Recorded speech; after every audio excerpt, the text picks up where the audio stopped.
Well, what other foppish dandies were on this show, Jim? Well, your big match that you told me, the North American title, Tony D'Angelo, the Mafia fellow versus Oba Femi, the funny named fellow, for the North American title. Did I say that? And you said, let's watch Oba Femi. And I like Oba Femi now. I'm not knocking Oba Femi. I'm not knocking him. I'll just never call him his name ever. Well, no, I'm Femi. trying to. It's Oba Femi. Oh, my darling, oh, my darling, oh, my darling, Oba Femi. So, but I have observations here. As this thing went on, I have questions to ask. D'Angelo's gimmick we've established is horrible. It's 1995 Vince. He's a Mafia light, Tony Soprano if he was a cartoon character without any type of blood or whacking. He went to Vince's tailor right after Abe Knuckleball Schwartz did that outfit that he's wrestling in. What is that? There you go. I mean, and the thing is, he's been around for a while, so he was the veteran in this, and he was calling it, but it's not his fault that they made him have this goofy gimmick. I guess he just Stockholm syndrome and he's embraced it or whatever. And the ring announcer this week.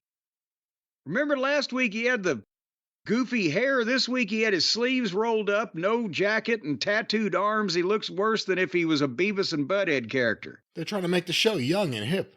He looks like some kind of goddamn bartender at a place that flunked the fucking health inspection. My favorite is still Ron Martinez for the IWA tapings in the 70s where he had like a tuxedo and sunglasses. Well, those TV lights are bright. Anyway, so they rang the bell for the first men's match on the program 52 minutes in. And so anyway, I'm watching Oba Femi. He's not a natural, but it seems like he's grasping things. He can move and he can bump. If you can't figure out a way to make money with this guy, I don't know what your problem is with the way that he looks and the size and the aura and the whole 9 yards.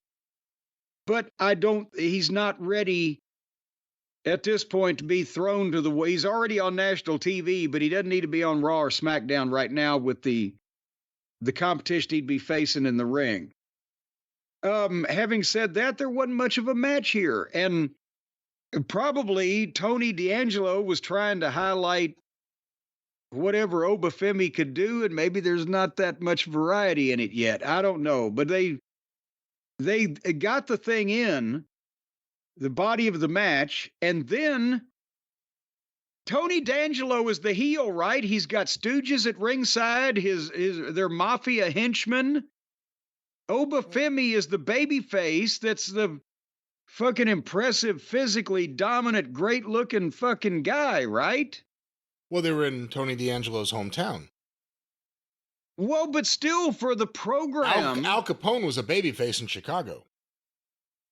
Well, not to fucking Elliot Ness, he wasn't. No, just to the people who lived in his neighborhood. The friends at ringside. But what I'm saying is this is the whole world that's watching this, not just St. Louis. So they can say, yes, Tony D'Angelo's from St. Louis, but what they did in this match, as far as the booking, that's what it was like a double turn. At one point, D'Angelo's stooge slides a crowbar in for him to use, and an actual goddamn crowbar. And D'Angelo looks at it and slides it back to the guy, which is a babyface move. And then Oba Femi hits him with a clothesline. They both take a bump over the top to the floor. And there's the three stooges of D'Angelo, two guys and a girl. And he shoves them, and they knock the girl down with him. And suddenly, because of that, D'Angelo comes up fucking freaking out mad and tackles him. I'm like, well, is this a double turn? Because now the guy's coming to the rescue of his girl that went down, and he sees her on the floor and doesn't know what the fuck happened.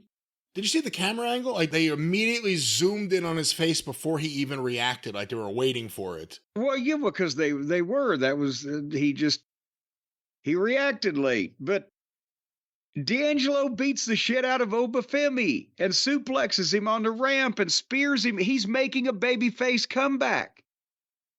And then Oba Femi catches D'Angelo with a choke slam. And I mean, the crowd is into this now. They've got him. But and now they've switched places. We're now, again, the mafia guy is a abuser of women. I'm sorry, the mafia guy is I'm trying to say it right.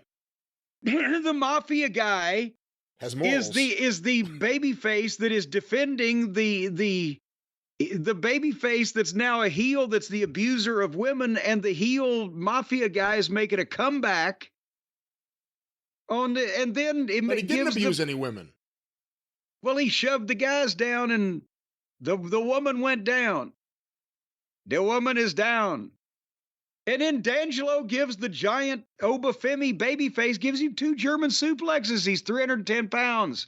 So the heel is German suplexing the giant babyface. And then, did you see Oba Femi build D'Angelo across the ring and then swooned and fell down? Did you see the swoon? I saw that, yes. So then they go to the desk and Oba's going to try the power bomb, but D'Angelo spinebusters him through the desk and then rolls him in and spinebusters him again and gets a 2 count. And then Oba Femi goes for the choke slam. D'Angelo goes up and over him, sunset flips him 1, 2, 3. So again, Oba Femi switches heel, is abusing women. The mafia guy becomes the babyface, makes the comebacks, and wins clean. Was this a double turn? What the fuck was going on here? I have no idea. I don't know if it was just a hometown thing and him and his goons and their lady friend. I don't know what's happening over there. They'll all go back to being heels next week, wherever they are, Des Moines. But what if Oba Femi had been from Des Moines? You know, these were the things that turned me off to NXT that are still there. I thought Tony D'Angelo looked all right in the ring, but it's the gimmick. It's the promo in the gimmick. And then it's him having goons in the gimmick. You know, that Andre Chase thing, that was another thing. When that started popping up on that TV show, it chased me off.